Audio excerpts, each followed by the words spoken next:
Everybody, I'm back. We have another edition of Gutsy Women in Profile. Today we're speaking to Melanie Allen, and Melanie is pursuing the goal of financial independence and is the founder of PartnersInFire.com. Welcome, Melanie. I'm glad you're here. Thank you. I'm very glad to be here. So, can you give us a little bit Did you of? want me to tell you a little bit more about? Absolutely, please do. Okay, so Partners in Fire is a financial independence blog, but it's not just about the money side.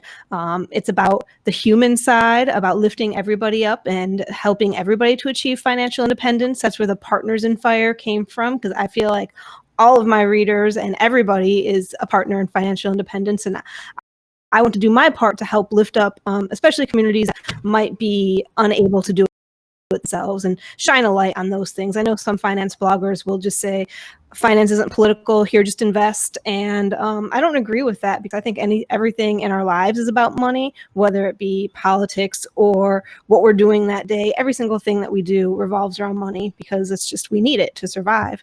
But it's not just about the money either, or the politics. It's about enjoying your life and living your dreams. So I also do talk about gaming on Partners in Fire, because I'm a Twitch affiliate. I love playing video games. I know that's not a very woman thing to do, but it's one of my passions. I really enjoy it. And so, you know what? I'm just going to go after it and go do it. And the other main thing is travel, because travel is my other passion, and I do want to quit my job someday and just pursue my goal of traveling the world. So it's kind of niche list, but they're all interconnected, and that money is the tool that I'm using to achieve all of those dreams. I think here at the Gutsy Women Club we appreciate that, but there are a lot of people who don't know what FIRE is. So FIRE, can you talk about what that acronym means? Yes, financially independent, retired early is what the actual acronym is. And the cool thing is it spawned so many different movements. Like, it started out as just you quit your job and you never work with these male software engineers making $250,000 a year, who are easily able to save half of their income and things like, and that's where it started out. But it spawned from there, because I also was like, you know what? I want that too. How do I get that if I don't make $250,000 a year? And so lean fire became a thing. And then people are like, well, what if I like my job, but I just don't want to have to be tied to it? And so then financially independent but retirement optional became a thing. And then I spawned my own movement. I call it Passion Fire. For me, it's about quitting your menial job to find something that has meaning. So for me, blogging has meaning. I enjoy sharing my knowledge about finance. Travel has meaning, because I enjoy engaging with other cultures. And I hope to get paid to do these things. To me, it's not about not having a job or not making money. It's about finding work that inspires you and that you're passionate about. And so sometimes that is less high paying than those software engineer jobs, and that's okay. But that's why we pursue fire before that, so that we get to that passion fire moment where we can work on our investments, live off of those, but also make a little bit of extra money doing the things that we actually want to do and what we have to do. I have never heard that term, and I really love it. Passion fire. That is terrific. I made it up. Well, yeah, you need to brand that baby. So I can see. I saw that you do T-shirt design. So I think that's a T-shirt coming out. So Oh, that's a great idea. I should make that into a T-shirt. yeah, absolutely. Put your little blog underneath it. So perfect. So Melanie, you grew up in Chicago or Chicago area? The Chicago area, yes. Okay, and you've moved around quite a bit. Well, yeah, I've been everywhere. I joined the military to help pay for college. I actually one of my first ever blog posts for Partners in Fire was about how the military can help you on your journey to financial independence, because without the military, I know the military is like the opposite of financial independence, because it's an organization that's so structured, and I hated it. I'm not gonna lie, I hated it. I hated the structure, I hated the rules, I hated the discipline, but I did it, and I got all the benefits from it, and it was worth sacrificing a few years of my life to get those benefits, which are a VA loan to help me buy a house, and the always having medical benefits with the VA. And I know the United States has terrible health care, and the VA is not better, but at least I always know that even without a job, I have health care to fall back on. And that's something that a lot of people don't have, and that's unfortunate. And I do write about that a little bit on my blog post. I have a post about the privilege of being sick, because I got really sick at the beginning of this year, but I was able to take time off work. I was able to go to the hospital. I was able to do all these things and not risk my livelihood. And a large portion of the United States can't do that. So I know that wasn't the question. No, Went off on a little tangent. That's okay. You're absolutely right. But it's going into the military, was that something that your family would that they supported? I mean, what we talk about with Gutsy Women is that, they're often breaking the rules, and sometimes their family and friends are like, "What are you doing?" So tell me about that. Yeah, my family was very against me joining the military. My dad was like, "You need to watch, what's that horrible Vietnam movie about that everybody watches with the drill sergeant that's really mean? What is that movie called? I forget." But he's like, "You need to watch this movie about Vietnam before you join the military." And my sister cried when I joined. And then when I told them that I was going to Iraq because I was about to get deployed, my sister flipped out, and she tried to get me to move to Canada and to run away. And I was like, I signed up for this. I know it's dangerous. I know what I signed up for when I joined. I'm not gonna go across the border and hide in Canada. That's not gonna happen. I'm sorry. And she was very upset with me about that. So But when it's when just, when you joined, did you think more of those benefits that you would get? I mean, were you that you're very young, but no. no. Okay. No, I was a dum-dum when I joined. I didn't know anything. I joined I joined because I really liked G.I. Joe. I was stupid. At the end of it, I was like, "Okay, well, this worked out." But yeah, I wasn't thinking about those things when I joined at all. Okay. Not gonna lie. Okay. So it's Yeah. sort of the awakening of, in some ways, it's the value of life. I mean, you're tied to an employer now, but you're working towards, you see life as something more valuable beyond the workplace. I mean, isn't that what kind of Passion Right, Fire is exactly. about? Exactly. That's and I discovered the fire movement when I was living in Los Angeles. I had a good job in LA. And that's when I was in the military. I deployed when I was living in LA, those things. But I realized when I got back from Iraq is when I took my first international trip. I went to Europe, and I went by myself. And I loved it. I fell in love with Europe. I had always wanted to travel before that, but I never had the opportunity outside of the military.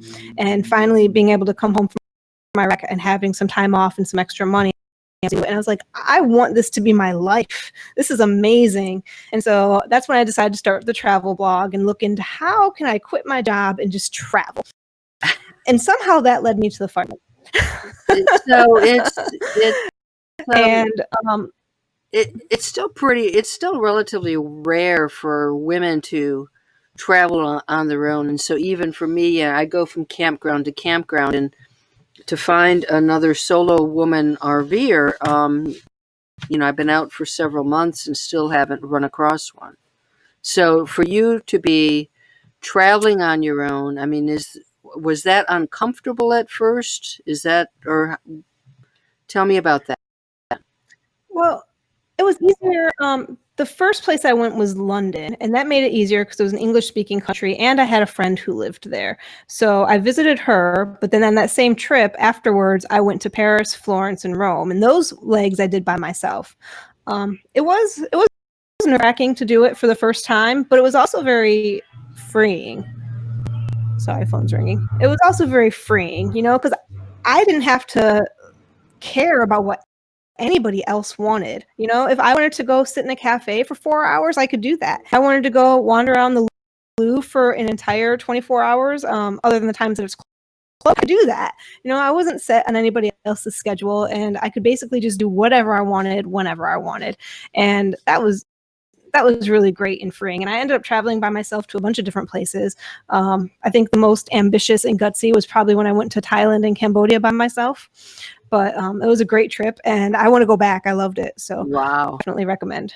Yeah, I'm pretty impressed. I've done tour groups, and of course now I travel on my own in the U.S. But that is very gutsy. Would you say like were you born gutsy, or did it is it something you've just developed over time?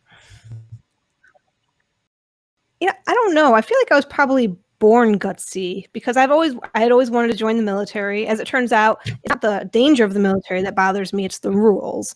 You know what I mean?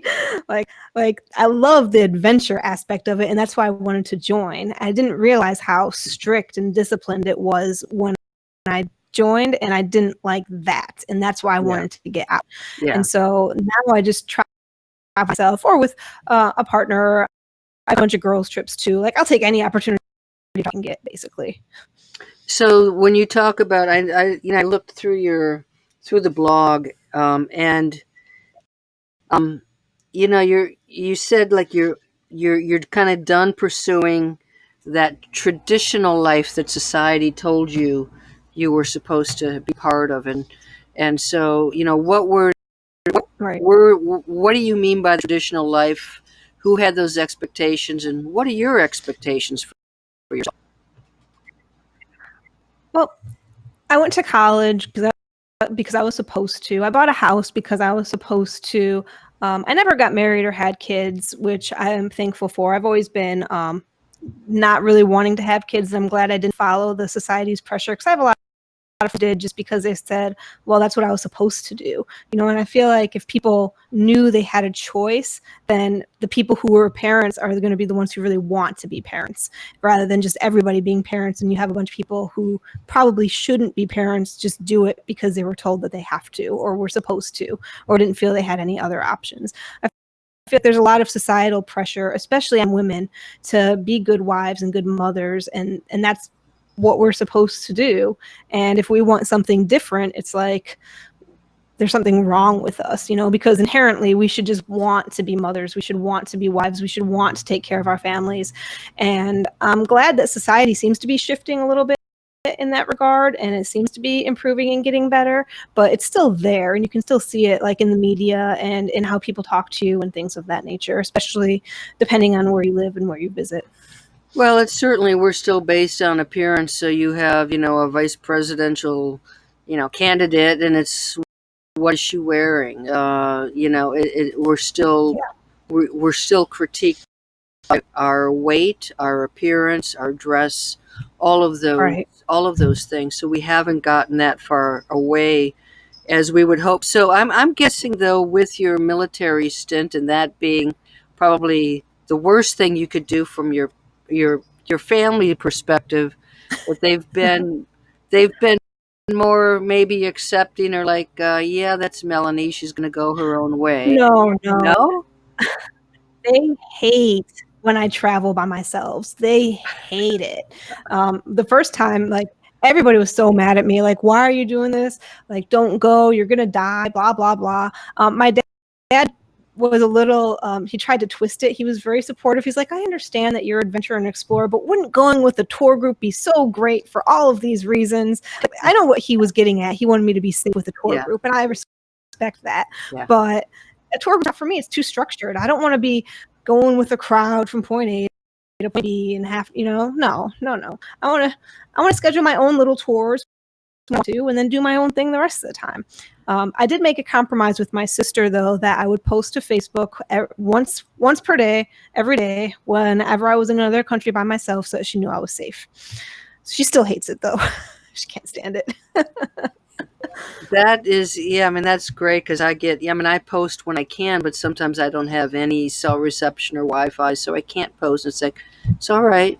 I'm still here, but Right. that's interesting because it's part of your personality, and you would think that they would just sort of embrace it by now. No. They try. I understand. They care. That's, Yeah, they don't tell me not to go anymore. They're just like, "Ugh, be safe." And I try to tell my sister that we grew up on the south side of Chicago. Like, there's no place that I've ever visited by myself that's more dangerous than the south side of Chicago. yeah, yeah. It's just fact. It's not. Yeah, and part of it, I think, too, is that people who haven't traveled overseas don't realize that it is probably more dangerous to travel in the United States than it is in most other countries. Yeah. So, yeah, so Yeah, I would agree with that. you, you are very ambitious. You were in Los Angeles. You happened across the whole FAIR concept, and Los Angeles is one of the most expensive places to live. So, what did you do to try to Yep. push yourself into that path? I realized I had to leave Los Angeles. And that was probably one of the hardest decisions I made, because I moved there when I was like 23 or 24, and I have some great friends there. They're still my best friends, and I stayed there for 10 years. And I guess I was like near 30 by the time that I realized I really wanted to do the fire movement. And it took me about a year to find a job someplace else. And I moved to Savannah, Georgia. I found a job in Savannah, Georgia, and I sold my house for a great profit because VA loan helped me buy a house when I didn't have a down payment, which is perfect. And leaving Los Angeles, like I said, was one of the hardest things I've ever done. I do sometimes think I want to go back. I won't buy a house again. I won't carry 2 dogs and 4 cats with me, but eventually I think I'd want to move back because just the people there are so great and I miss them.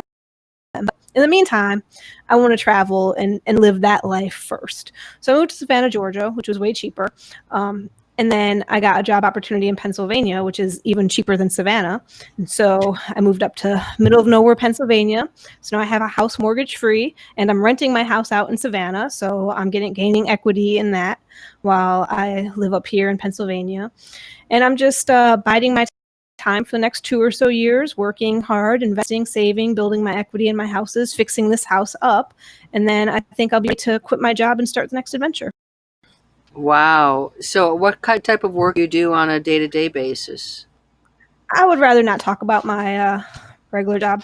Okay. Sorry. It's one of those. Okay. Gotcha. Yeah. All right. So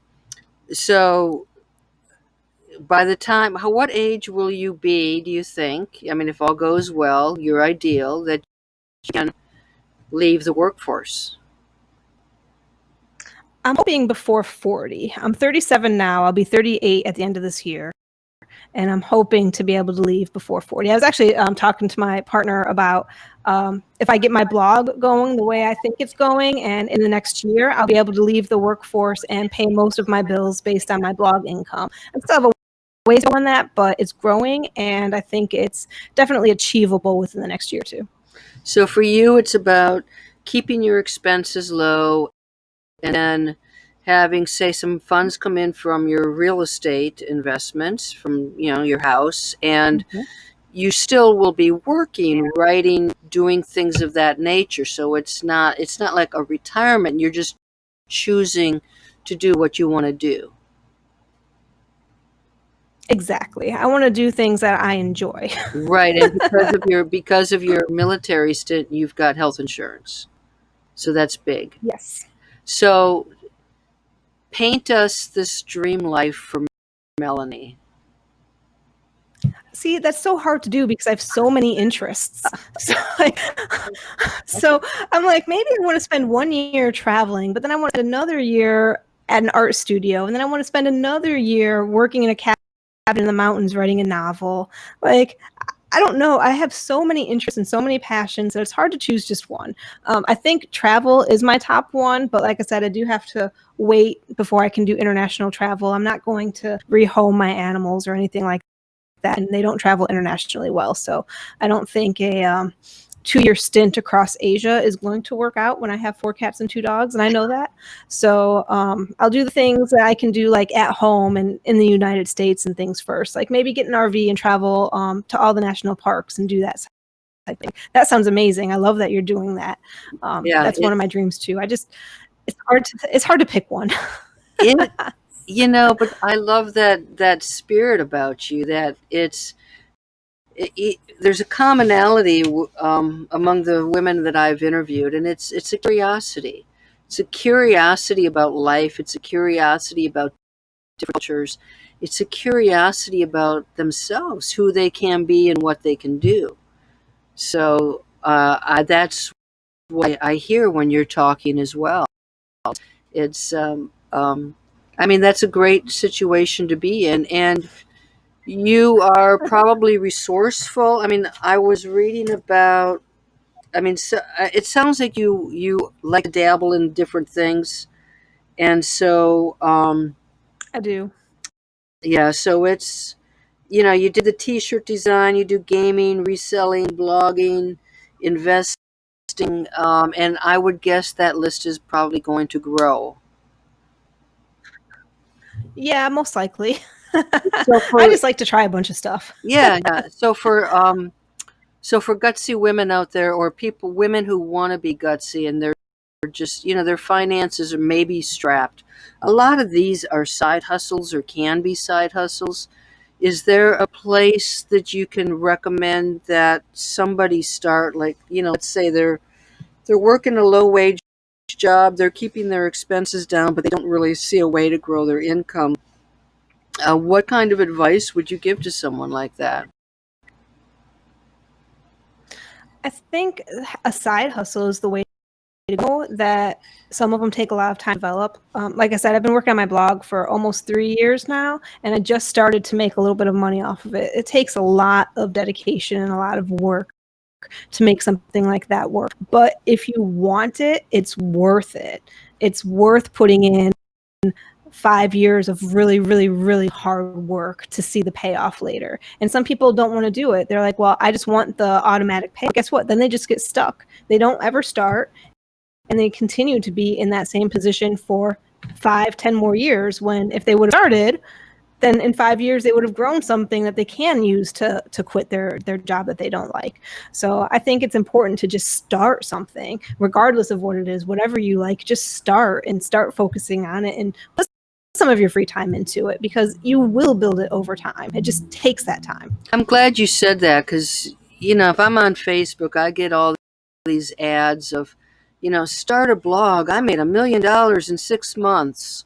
And there are all these sort of quick, rich schemes. And I've had a blog, and I've, really don't make any money. That's not been my main purpose, but I've tried all these different things, and none of them have been cash cows. And so when you enter a field, you tend to be inundated with ads that make just to get them to get you to buy their program on, make six figures in six Right. months. And so I'm really glad that you said that it It does doesn't take work that way. time. Yeah. Yeah, and you can invest a lot of your time It and does. end up making $2. Yeah. Yeah, exactly. I hate that those bloggers are disingenuous about it. After my first year blogging, I made a sarcastic post kind of making fun of them. And the post title is How I Made $16 in My First Year Blogging. Because that's what I did. I made $16 my first year. Yeah. And it was basically going over all the steps, everything that I did to make that $16, just the way they usually do when they make millions. But Right. they never tell you how exactly they made money. It's just, oh, join Bluehost and you can make money. But it's not that easy. Yeah. And some people do it, and there's a few aspects to that. One is luck. Sometimes you just get something that goes viral and you get lucky, and that's great. But a lot of the times, the people who do already have either a social media following that's really big. They already have Right. 200,000 Pinterest followers before they even decide to start. And so that's a huge help. And they don't talk about building their Pinterest. They just say, oh, throw it on Pinterest and you'll get lots of, well, yeah, if you started Pinterest 10 years ago, 200,000 followers on it, sure, of course. But they don't go into the work that it takes to build that. And the other thing I've seen a lot is that people are they come from digital media management positions in corporate world, and then they switch that into blogging. And so they already have all of this experience with SEO and marketing and all of that stuff when they start the blog. And most normal people don't have that. I didn't have that. Yeah. I didn't know anything about SEO or marketing. And so they're like, oh, well, this is so easy. Well, of course it's easy. You have 20 years of industry experience. Yeah, of course it's easy for you. It's not easy for everybody else. So I think those are some of the things that people forget when they're reading those blog posts about how easy it is. Right, right. I agree. I mean, totally. I mean, for me, I've never had to sell anything, and now I'm in a place where I have to market and sell my own things, and it's not my skill. So I'm glad you said that. And I, I want to get your thoughts on, we're living in such a bizarre time right now. So we've got coronavirus, we have immense political and racial divides in this country. And we have an economy, people who were depending, who had thought they had a secure job in February, probably haven't worked since March. And so everything that we knew, everything that we trusted, I think the stability of having a full time job and working for an employer is gone. I mean, what's your perspective on how, the high unemployment rates and people having a difficult time paying a month's rent, people being tossed out on the street? I mean, what is the impact of what we're going through now on not just finances, but I think people's hopes and dreams? I think it's horrible, and um, I'll get a little political. I was a big Andrew Yang supporter because I think his idea of UBI is the solution to a lot of these problems that you just brought up. And the pandemic brought it to the forefront, but before the pandemic, it was a problem that people were ignoring. Automation is coming. Automation is taking medium wage jobs. The jobs that are going to be left are service jobs, and we need to find a way to make sure that the people who are losing these jobs to automation can take care of themselves. And there's not a lot of good options. The jobs are going away, wages are stagnant, and I think UBI is a great solution. Now, UBI, how it's implemented next, can you explain UBI is universal. Yeah, UBI is a universal basic income. It's basically, the plan is to pay every American above a certain age, probably above 18, a stipend of $1,000 a month. That was the original plan. So every single person gets $1,000 a month. And the way it's implemented, how it's paid for, all of those things, I know Yang had a good plan for it that I liked, but there's lots of different ideas of how to do that. But I think that it gives people a baseline, make sure people are fed, gives people, if they want to pool their UBIs, they can find an apartment or something to live at together. It makes sure that people's basic needs are without a job. And I think that's important because we have so many people just working so hard for just basic survival. And I think we're moving towards a place where it's going to be more and more and more people are working 80, 90 hours a week just to survive.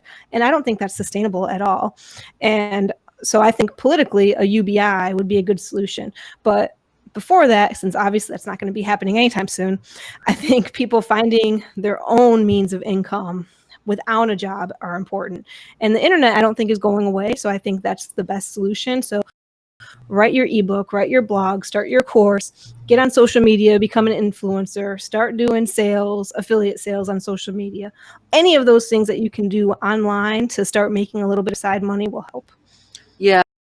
I mean, the interesting part too is, I mean, you talked about the benefits from now being a veteran, and one of those is the health benefits. And so, for the danger, I mean, I read a statistic of the number of the millions of Americans who lost their health insurance between February and March, or February and May. And it's, so I'm not, I'm Horrible. not old enough to get medical care, and I have pre-existing conditions. So, for me to pay health insurance, it is not affordable. And in many of the states, it doesn't even matter what my income is. If so I can move to Florida. They don't have any type of program to help individuals who are low income. So at my age, it's $700 a month for health insurance with a premium a deductible of $7,500. So, even before you can move into that area, it has got to be the healthcare issues that this country lags so far behind on. But yeah, we are getting like deep into politics, and I suspect we're on the same page there.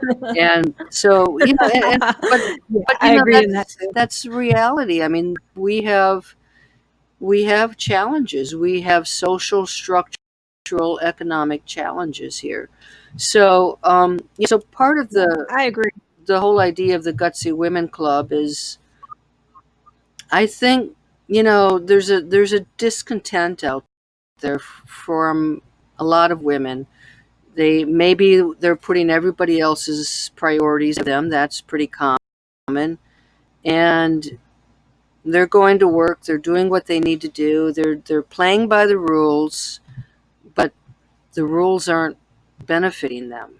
And so I feel like there are more women out there who are like ready to live their dreams or to give themselves permission to dream. And then it's like, how do I get to that next step of doing? So, if we can focus sort of on that progression, because, it struck me that you just military because you did it because you did it. And later on, you get a little older and it's like, now maybe I can really design my life the way I want to, rather than feeling like I'm a victim of everything dealt to me. So I don't know what my Well, question I is. understand. Are you Well, tilting? I'll say I understand. No. My cat is rubbing up against the camera, Okay. and he's moving the camera, unfortunately. And my cat is So I understand. Yeah, he just didn't behind my computer and decided the camera is his to rub up against. But I understand women feeling like they're trapped, because I felt like I was trapped in 2 relationships for a long time. I've written about this on my blog as well. One of the posts is called "The Worst Financial Mistake of My Life," and that's about my 5 years of being in a relationship with an alcoholic. And their codependency issues were developed, and I felt like I couldn't leave him. I felt like, as a woman, you're socialized to take care of your partner no matter what, and always be there and stand by your man and all that bullshit. I mean, sorry for swearing, but it's true. That we're taught that that's what we're supposed to do, and we're terrible people if we don't do it. And so I tried for 5 years to help this person, and all he did was emotionally abuse me the entire time. And we're taught that that's okay. We're not taught that, like, him saying all these things to you that are horrible is wrong. We're not taught that. We're not taught that emotional abuse is just as destructive as physical abuse, sometimes more. Like, we're taught that it's just normal, and in a partnership we should just bow down to the guy and do whatever, right? Yeah. So There's the cat. Yeah. Well, that was Dummy. His name's Dum Dum because he likes to get into stuff. That's a good humor outbreak for this emotional story. So anyway, I spent 5 years of my life with this guy, and he siphoned a lot of money away from me. It went to like his alcohol treatment or his alcohol, or he just stole stuff from me, and all I ever did was try to help him, and it was horrible. And then, because I'm stupid, after I broke up with him, I jumped right into another relationship with somebody who's financially abusive. So dude would just steal from me and gaslight me about it. And I'm super thankful that I got out of both of those relationships, and I was able to go to see a therapist about my codependency issues and realize that it's okay if I have boundaries, that a man is not the most important thing in my life, that I need to be happy with me, and I don't need to be in a relationship to be happy. Yeah, I have a partner now and he makes me happy, but I make myself happy first, and it's not about him. And it took a lot for me to get there, because, like I said, we're socialized to believe that our worth lies in whether we can get and keep a man. And I'm very glad to learn that that's not true. I really thank you for being so forthright. I used to work on social issues, domestic violence, and one thing that you said is, because I'm stupid. You're not stupid, and you know that. It's just you get caught up in that emotional wreckage, and it's unfortunately very common for women to leave one abusive relationship to another, and the average is 7 times. It takes a woman 7 times before she actually leaves for good. And you can bet that there are many women out here viewing who are in an abusive relationship, whether it's emotionally, financially, physically, sexually, or have been in one. And so I think it's really important that they hear that from someone like you. So I appreciate that.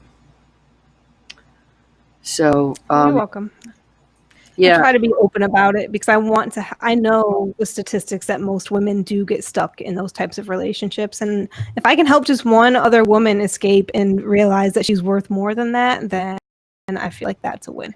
was there a turning point for you where you're like, okay, I'm going to put Melanie first? Um, I don't think there's anything I can pinpoint. I think it was an evolution. If that makes sense. Like it took me a long time to get there, and I can't pinpoint like one day. I was like, I something snapped, and I decided that this was enough. No, I didn't even realize that the person was financially abusing me until like after the relationship and after we broke up. And I was thinking about it when I learned about what financial abuse was. I was like, my ex did that to me. Like that's like textbook. He did all of those things to me. I didn't even know that was a thing. We broke up because obviously he was not treating me right, but I didn't know that there was like a term for it and that, it was something that happened regularly to other women. Have you written about that? Do you have a blog post? That would be, I think, a really great addition to. do. I Okay. do. The blog post is basically Partners in Fire / financial abuse. So if you Okay. go on my website Okay. and search financial abuse, you can find it. Okay. Okay. Great. So you have a very exciting future ahead of you. What excites you I the hope so. most? Yeah. What excites you the most? What really gets you excited? The travel. I just want to see the world. So I want to go do that. And however I can, I will, whether it be first out the United States or backpacking through Europe or whatever the case may be, to see all the things that you can see in the world. Is there a short list of your favorite places you want to see? I would love to take my partner back to Cambodia because I went there by myself and it was one of my favorite places ever. So I would definitely love to take him back. Places I haven't been that I want to go, I definitely want to see the pyramids in Egypt, even though I know that's kind of dangerous. And I've heard that it's very touristy, like it's built up to be way better than it really is, but I don't care. I want to see it. And I want to go to Ireland. Okay. That is cool. That is cool. So to wrap it up, do you have any advice, any last words you'd like to give for members of the Gutsy Women Club?